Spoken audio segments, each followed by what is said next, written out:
reason is I'm not sure I want to do it again. Mm-hmm. I remember how hard it was to build Level Set, and I'm not sure I want to do it again at all. And I Yeah. think about what if I did it and I spent 15 years doing it or 10 and I had a great outcome. Oh, they Mm-hmm. give me another ribbon. I put the ribbon right here, be like, hey, he did it again. Like, what's the point? Yeah. Um, that's one reason I'm not sure if I want to do it. The other thing is I've been very, maybe it's a little bit of my own fear of like sticking my neck out again.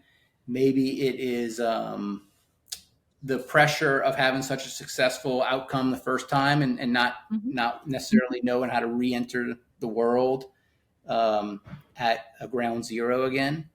Mm-hmm. Um, but I see I have like three kids. They're 9, 11, and 13, very freshly 9, 11, and 13. Mm-hmm.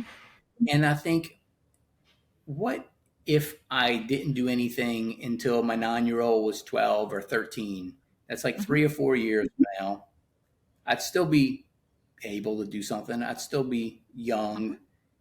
Um, but if I did work for the next 3 or 4 years on this new business and like threw everything I had into it, I Mm-hmm. I think there's a pretty significant chance of me maybe regretting that I didn't take those 4 years and just Mm-hmm. like breathe, Yeah. right? Yeah. So I'm apprehensive about getting too far into something Mm-hmm. um, in while I have a young family at home in a time when I'm like I have the opportunity to not go work that hard on Yeah. on something. I mean, not everybody has to work that hard all the time, right? Yeah, absolutely. I think you're very wise because 3 years is a very short period of time. You need to go through that process. And frankly, I am very happy to hear that you're not rushing into big commitments yet. Because what I see a lot, if you zoom out actually and you look at stories of exited founders, what I see again and again is that people rush into something very quickly because they just can't tolerate the discomfort of not Yeah, having a business or not being busy or having to actually introspect, God forbid. And they yeah, rush into something very quickly, and then a few years later they regret it, and it's very hard to undo.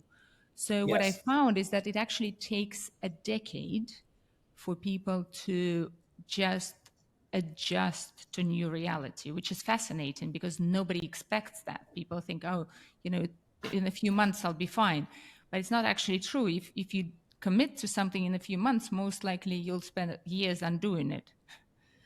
and you don't know what you want. Like I don't know. I really don't know what I want. I don't know if I want to start another company. I think I know how to start another company, and I think I can. But maybe a joke I like to say is maybe I want to be a stand-up comic. Like I don't know. I Yeah. don't know if I don't want to be like I don't know. I have the opportunity, which is unique, to do anything Hmm. that I want, which makes it a little harder. I read a somewhere about Peyton Manning, who you may know if you're in London. You may know Peyton Manning. You know who that is? Yeah. Yeah, of course. Okay. I don't know.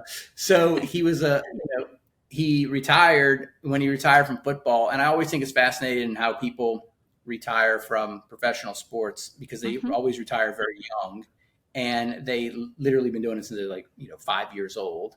Yeah. So I always think it's fascinating. What do they do when that just goes away? And Peyton Manning's old coach told him to spend a year not doing anything and just Hmm. to figure out what he doesn't want to do. Yeah. Right? Like figure out the things you don't want to do. Um, but it's definitely a challenge. And so I found that to be kind of wise. And I've been trying to make sure I don't um, jump into anything. Yeah. Um, but it is definitely challenging.